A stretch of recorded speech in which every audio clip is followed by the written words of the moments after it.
My name is Rhapsody, welcome back to Elden Ring. We have a couple more things that I have marked up for myself in order to accomplish this episode. Last episode we were doing a lot of clearing around the general area. Arbanorix Rise, the Radigan wolf in this area that was particularly aggressive. One of the things that I would like to check is this large open snowfield that we didn't really give much thought to, other than finding the First Church of America and then exiting. Also, I believe this catacomb is probably in the crux of this area, which means that it would be led down to and up away from through this line. So the ancient Snow Valley ruins, and then possibly coming around here, and then maybe even down here this way. Guardian's Garrison on that side. Maybe even dropping down from Guardian's Garrison might be possible. And then I thought I marked myself with one more, but I may not have done. Ah, yes, we've got this minor air tree as well that we do not have any links into. Near the Noble Gold Mask, which we should also probably go back to now that we have the law of causality. So probably the easiest way to start this would be Freezing Lake, rolling left around the hill, and then back up towards the bridges. Neat. Got ourselves a whole ass trajectory to go here.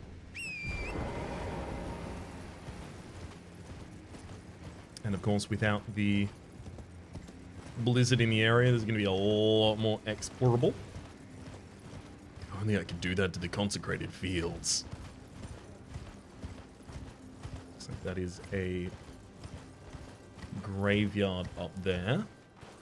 I wonder if I might benefit by setting it to nighttime before I try and go through an area that is associated with night, death, graveyards.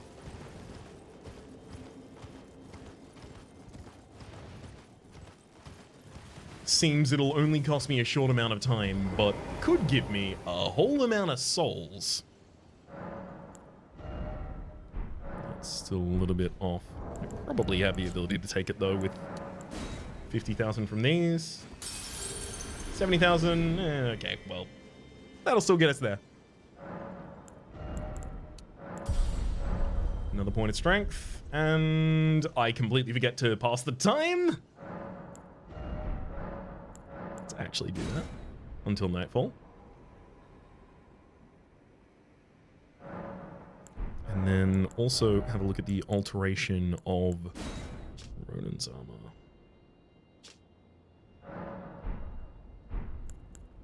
So I can alter Blythe's there.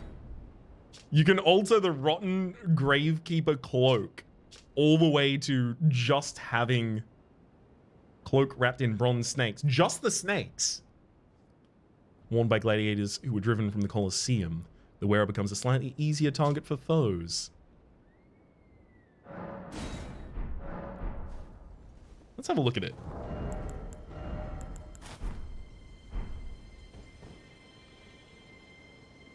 I mean, okay, it is pretty cool, admittedly. If I could change the raptor's black feathers, I think I would do that too, but unfortunately we just found out we cannot.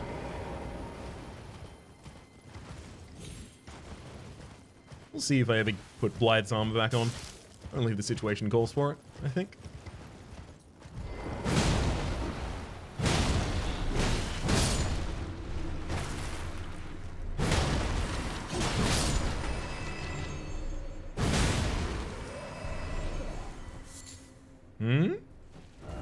Anyone of the knightly persuasion like to challenge me?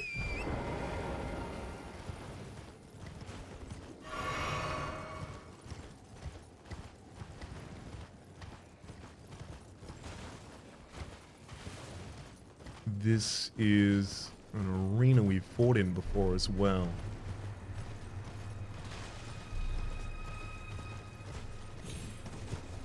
It's possible I've already killed whatever is to be killed here at nighttime. Stimulating boluses. for anti-sleeping purposes. Let's see if there is any entrance down and around here. Doesn't look to be. Doesn't look like that fall would even continue healthily for anyone. Oh, thankfully that's not really where we're hanging all our hopes on the exploration in this area. Ooh, did not manage to see this side of Grace at the time. This would have been helpful. That could have been a pretty big sight for us.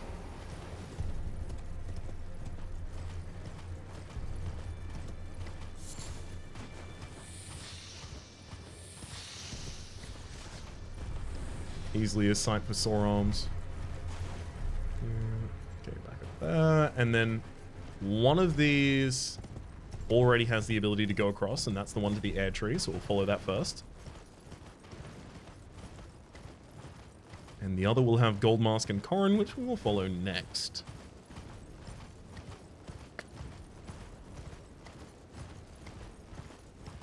Alright, boss of the air tree, where are ya?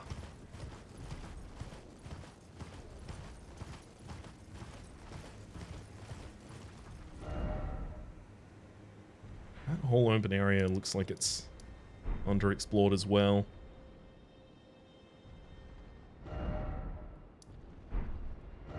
That's like a whole rise I haven't even done right there too. Oof. There's a lot more around here.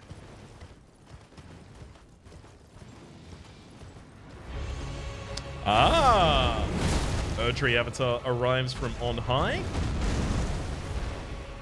Jumpy flippy.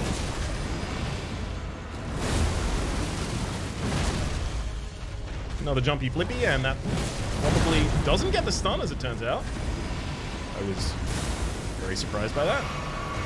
The double heal, let you get your buff. You split it up? Hang on, that's not a buff. I guess it is, in a way.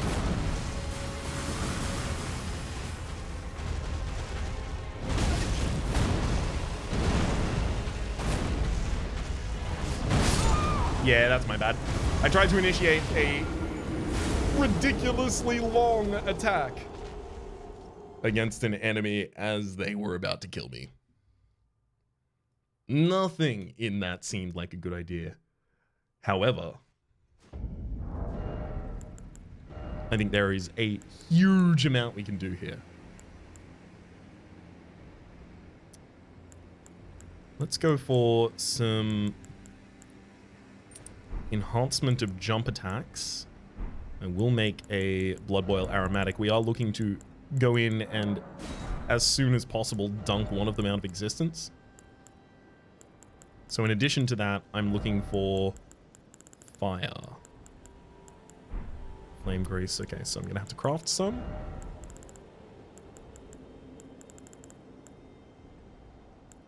I still don't know how to craft Fire Grease. Well, that surprises me. I don't want to have to turn my weapon into a fire-type weapon. I guess I can just use Drawstring. It applies very quickly, but it only applies for a short period of time, unfortunately. I think I can probably get away with it, though. It's my belief that we will be able to kill one of them basically before we even have to fight the second one, if I keep my damage up appropriately.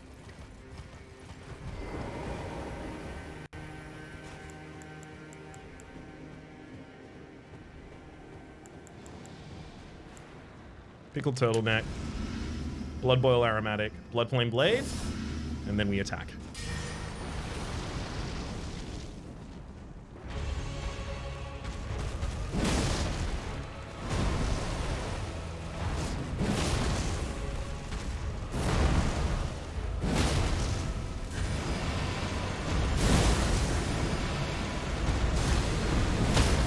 That was knocking the first one down, unfortunately missing out on the ability to crit. What? You tell me if I should have gotten that. Huh?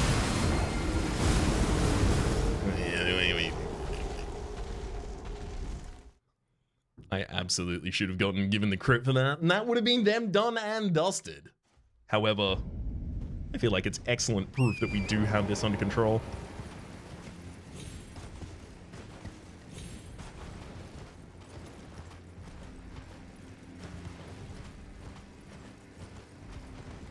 Come on, entry avatars. I'm ready. Again, while aware that I can summon, I am refusing to instantly here, because I would like to see if we can do this way.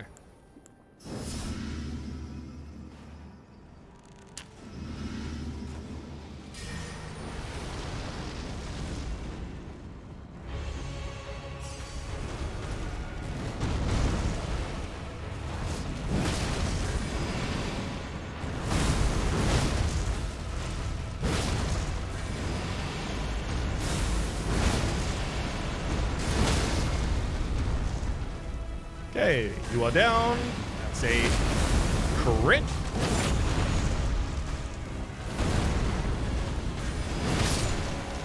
That'll do it. I eat the gold pickled Foulfoot in time, and we get 91,000. Okay, decent amount. Cerulean Crimson Tear and a Crimson Bubble Tear.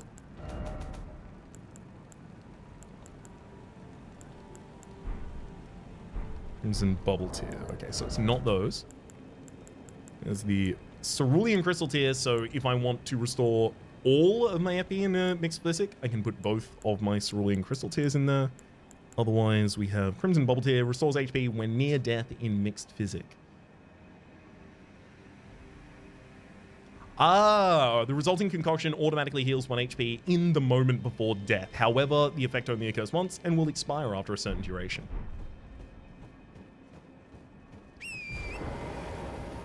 So that's like Tears, I think it's called. Tears of Life, Tears of Death, Tears of Faith, Tears, something Tears. It keeps you alive if you take a lethal blow in the period of time after it has been recently established. Ooh.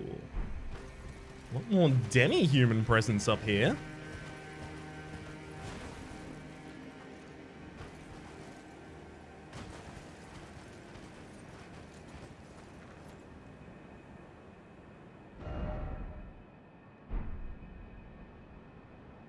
I don't think I should drop down to this and then try and jump across to the other, but...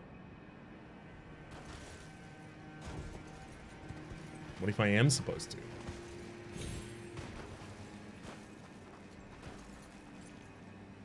Well, then the follow-up probably wouldn't be a jump that we literally cannot make at all, ever. Seems like that wouldn't be the way to do that. Thankfully, it's not like the entry avatars are going to respawn, so we can just make our way past.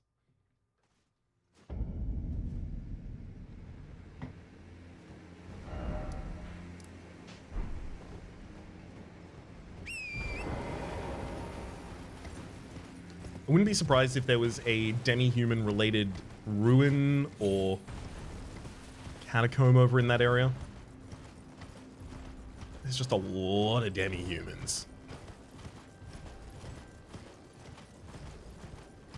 Maybe it's about the relationship between the demi-humans and the entry? Like that's why they're here? To say something about how the demi-humans were previously perceived.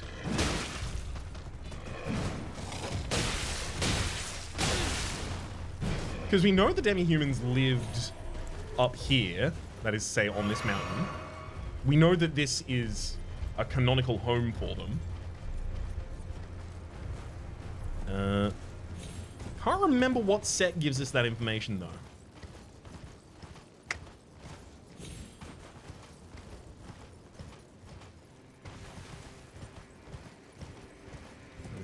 Oh, nothing again. Actually, this one looks like it does have maybe a reason to duck in on the bottom there. I'll have a look from this other angle after we look at Gold Mask.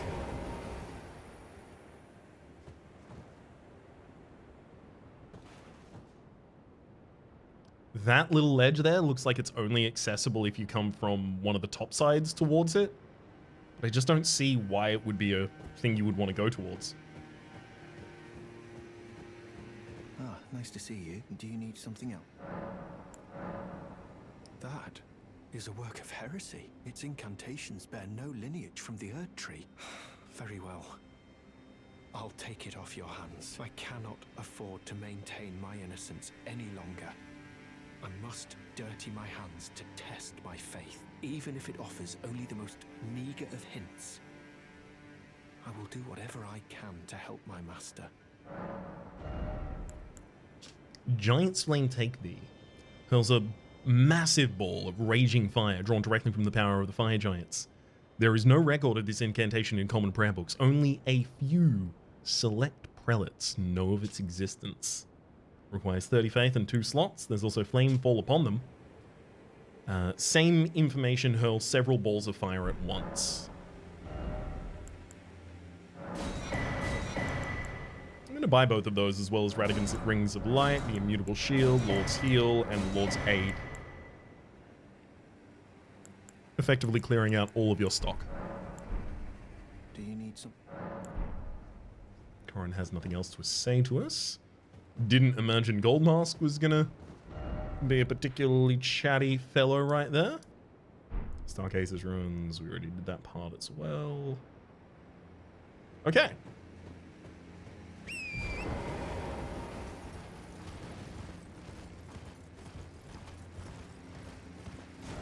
Let's go find that rise. Up and around this corner, so I could teleport to White Ridge Road. Is there anything I am attempting to access in this general area specifically? No? Alright, let's go to White Ridge.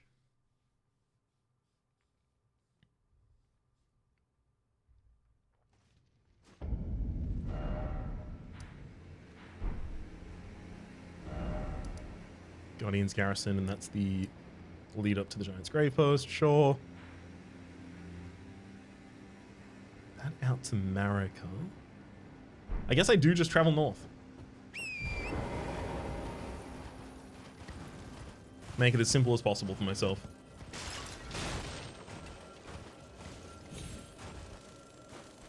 We hear the tinkle tingle, but they are of useless tier stones for us. Sorry, scarabs for us. Explosive Great Bolt, thank you. I've been looking for more of those. That looks like maybe there's an Everjail up here.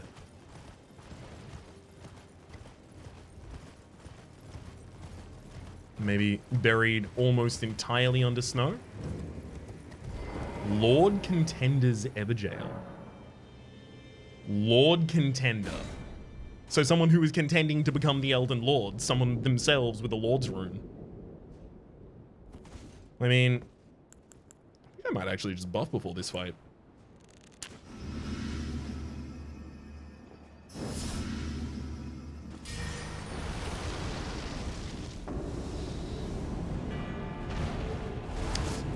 Roundtable Knight Vyke. So you were a contender to become Lord until, I imagine, you became Lord of Frenzied Flame instead. Uh-oh, not what I was attempting to use.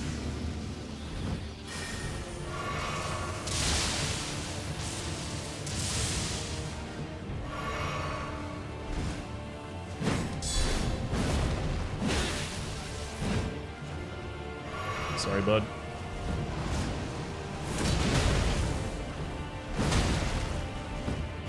No allowing you to successfully jump attack me there. That's for trying to heal on my watch. Oh, speaking of that's for trying to heal on my watch, they just got over me there. That's an incredible attack. Can I have that one, please? I wonder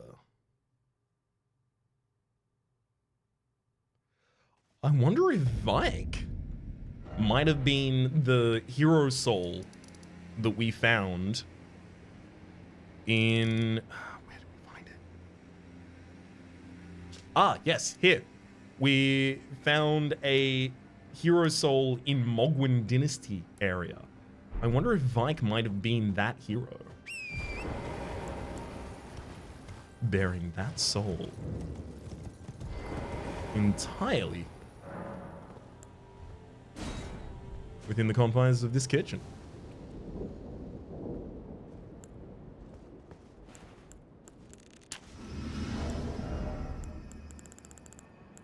Okay, I can't craft any blood boils anymore, unfortunately.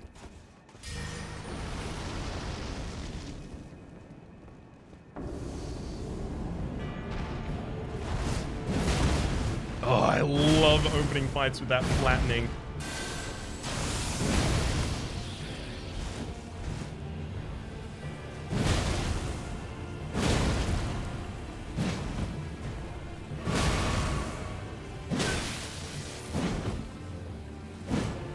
I'm very surprised that we weren't able to break their poise at any point there.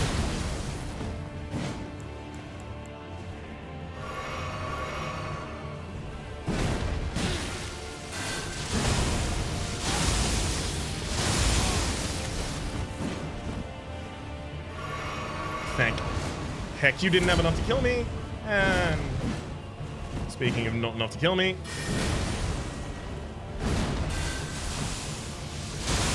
oh, God! That'll do it.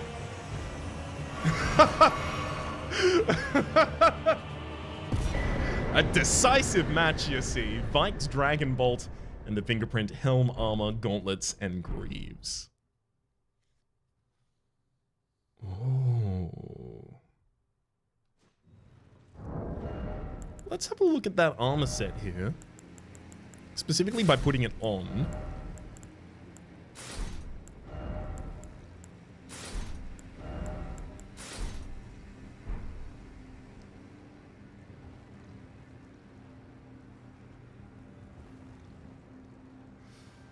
It doesn't show super well while we're wearing it, but look at the placement of those two burns on our body, the one around our waist and then the one down from the shoulder. If I take that off, you'll see that those same burns already exist on my skin. I wonder if that's telling us which fingers left these fingerprints here. But then Vyke was also using dragon stuff at the time, so clearly didn't seem as afflicted by the Flame of Frenzy. Let's have a read of some of the stuff that they just dropped us. First up, we're looking for Vyke's Dragon Bolt. Bolsters right hand, armament, and body with Red Lightning. Incantation of Vyke, Knight of the Roundtable Hold. Summon Red Lightning to bolster both the caster's body and their armament held in the right hand. Enchants armament with lightning affinity attacks and increases maximum equipment load. However, lightning damage negation is also reduced. Of all of the knights, Vyke the Dragon Spear was the one Lansex loved the most.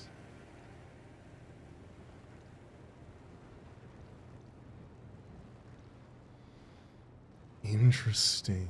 So we see more direct involvement of the dragons in the world that we already know of, the Roundtable Hold, although the Roundtable Hold itself is ancient, possibly, by this point. And then we're looking for the descriptions on the armor. Iron helm, singed and blistered by fingers. Makes sense, that would be the flame fingers.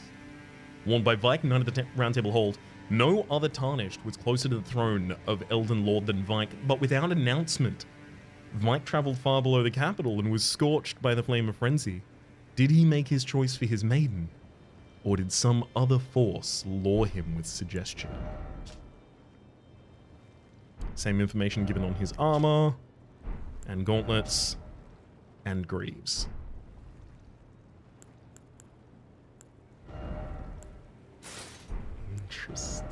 Interesting. I mean, did he also encounter Shabriri?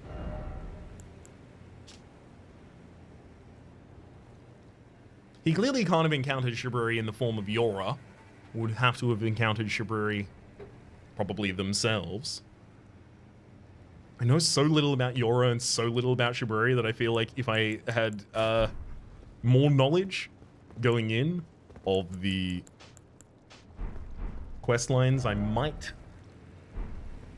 have more to say. Sadly, nothing at the moment.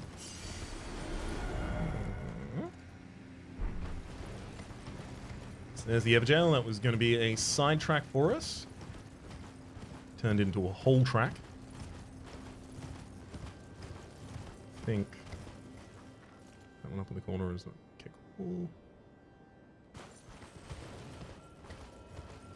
I think we can ride around to the left very effectively here.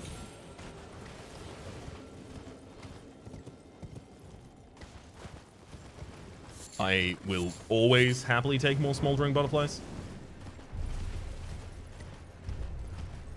We can see even more of the canids in this area as well. The Calid canids.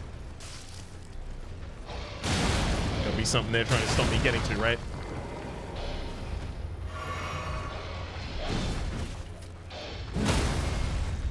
One jumping thump is enough to completely destroy. Oh, okay, okay. I know where I can get some hefty beast bones.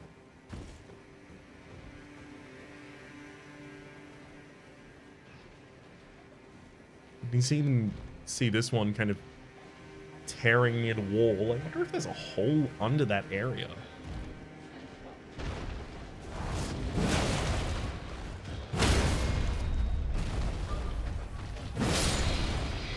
Nope.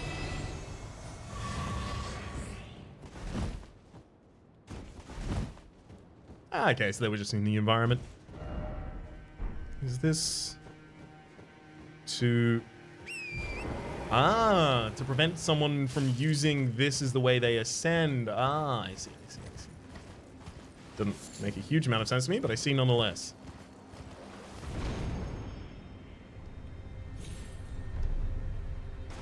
Height of that probably really giving us nothing much at all. Alright. Up there's the Guardian's Garrison. What I'm really looking for now is the rise completely over on this other side. Maybe this puzzle gives a little bit of a hint at the way they want us to solve rise puzzles now.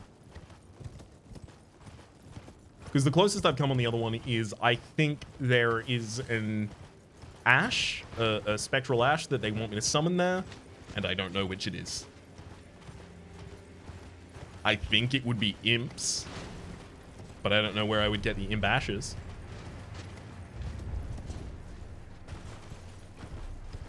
I would have sworn anything I already had him.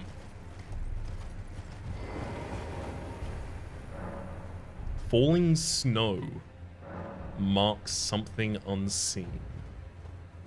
Falling snow marks something unseen. So, snow that has managed to collect on something that otherwise doesn't have form, or possibly we're looking for where snow just has not managed to fall, despite seeming like it should. Okay, nothing there. Old fangs. There was a reason to come around behind, but not much.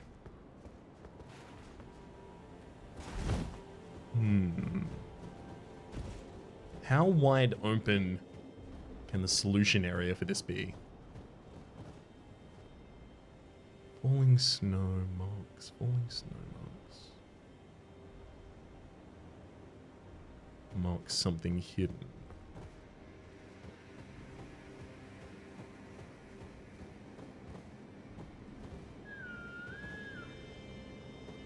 I can hear that little whinny and whine from the other area. Doesn't seem super relevant. I don't think anything is going to be able to spot in the distance for this, so I'm probably just going to have to get much closer. I'm assuming this is basically the perimeter of how far they would make us go. They usually don't want to make you have to go so far that you might otherwise might encounter other enemies, rather.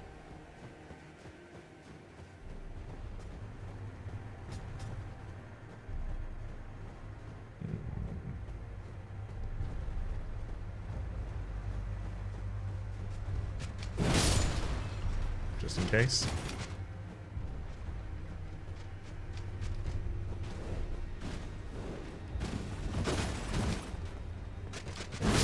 Sorry, bud.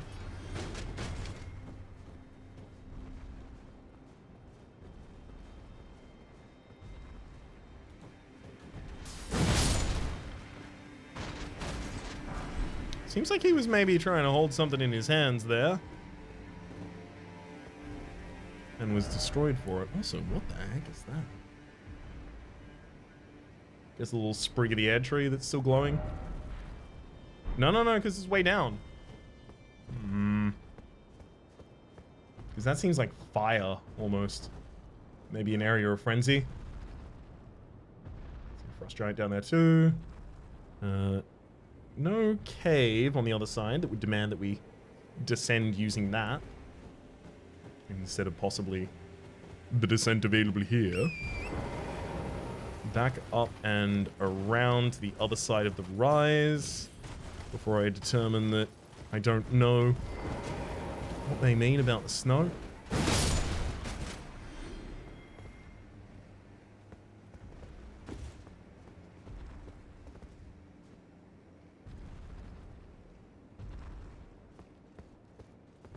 Falling snow keeps something hidden. There's no more falling snow. Falling snow marks something unseen.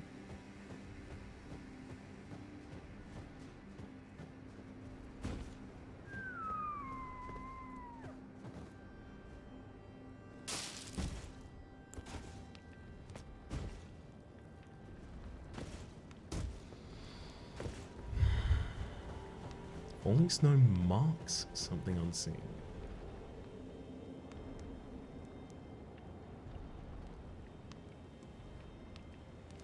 What do you want me to do when there is no falling snow? Wait for the other weather condition? Have the falling snow back before we decide what to do? Or did we stop it from snowing by killing that other guy on the mountaintop? Something shattered when I got nearer to him and he had a bluish glow, which makes me think he was involved in the construction of this puzzle.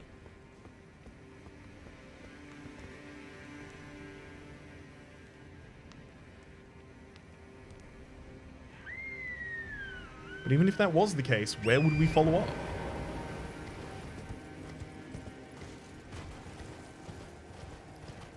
Man. The puzzle's getting increasingly abstract, I guess. Hidden snow.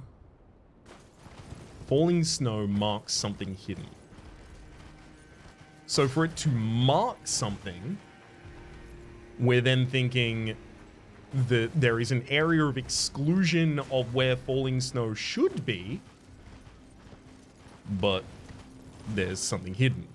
The only problem is none of this area really looks like it's been excluded like that.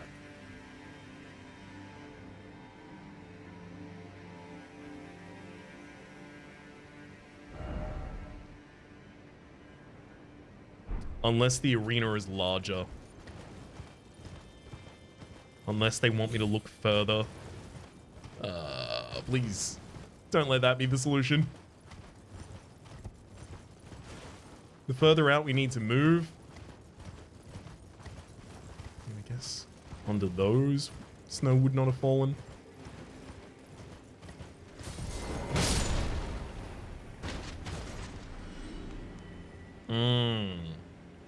They were holding glintstones and then dropped them and they shattered. Which makes me feel like what I'd taken away from my previous exploration of, oh look, there's a dude here, I think he's related. I don't think he is. At all.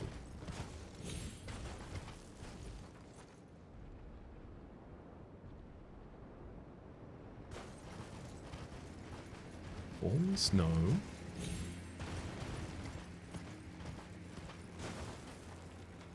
Falling snow.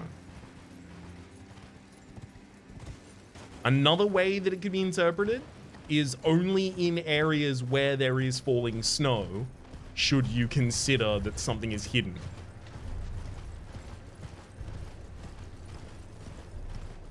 We can see falling snow in this whole area.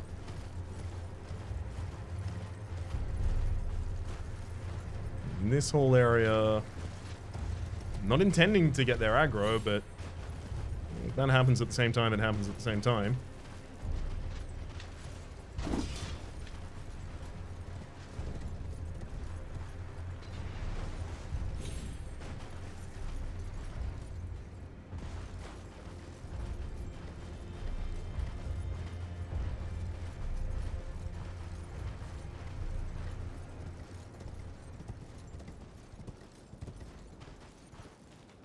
What's another definition of falling snow?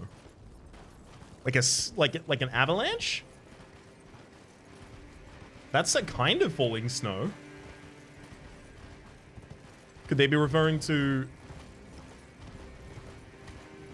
the outcome of an avalanche in a nearby area?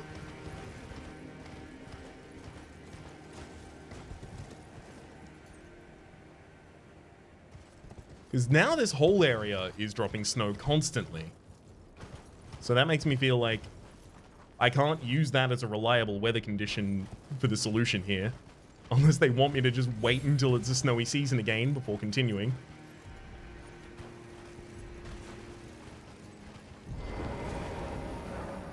Falling snow marks something unseen. Solve the puzzle. So it's the heretical rise as well.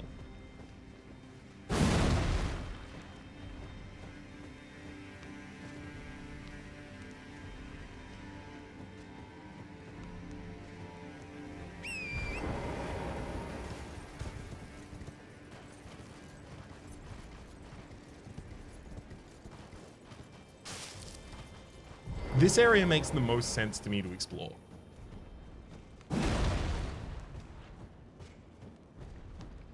Only problem being, we already explored it and there seems to be nothing here. So that's another one of those marionettes. Falling snow marks something unseen. Oh, I don't want to puzzle over this for just like the entire remainder of the episode, but I have no clue how they even want me to start approaching this.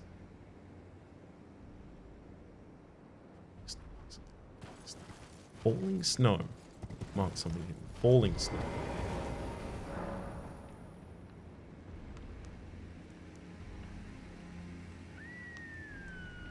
Perhaps we need to provide the falling snow. I can't think of any spells or incantations that are related to... Well, maybe there are... No, there's probably spells incantations related to something snowy. I almost certainly don't have them on me. But there's a cold affinity in this game and frostbite. Falling snow. Marks something unseen. But I wouldn't even know where I was meant to deploy that if that's the result. And again, it would be a puzzle that would be asking me to respec. Because I have no brain, which is almost certainly what would be required for cold magics.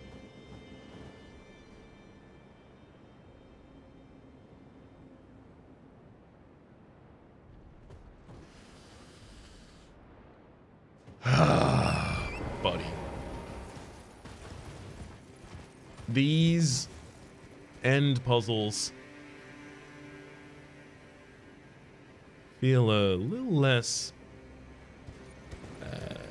intuitive. Unfortunately, I know, again, if I was online, the solution would already be available to me. I'd be able to just look at the ground and check some of the messages. I do ultimately think I prefer playing with no messages from online parties. I think it leaves me a lot more open to be excited by and surprised by things. Like, I imagine there's nothing quite like walking up to an area and just seeing a glut of messages all saying basically the same thing and going, okay. Maybe I could have discovered that myself, though. However, on the alternative side, there's things like this, where I kind of end up relying on the comment section here on YouTube. Hello, by the way. As basically the messages that I would have otherwise had. You know, there's balance and trade-off. You know, an area that snow didn't really fall much. It seems here. Can't go back into the Everjail, though. And again, I'm feeling like we are probably way too broad. And way too far away from the rise at this point for any of this to be the solution they're looking for.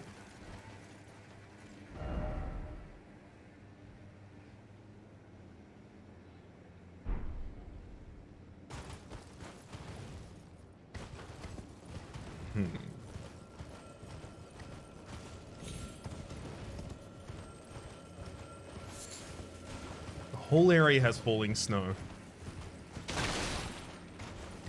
It can't be the environmental falling snow, because it doesn't seem to be affecting any of the environment differently.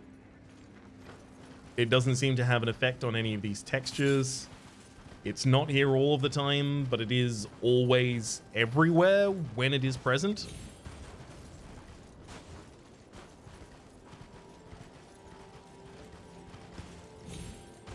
God. I have no clue. I haven't even got a clue for a clue. I have a 0 streak and no clues. Damn it. I think I might actually be best served noodling my way around this a little off camera. Maybe think about this for literally all of the rest of today as I try and figure out this as well as the Almanoric's rise.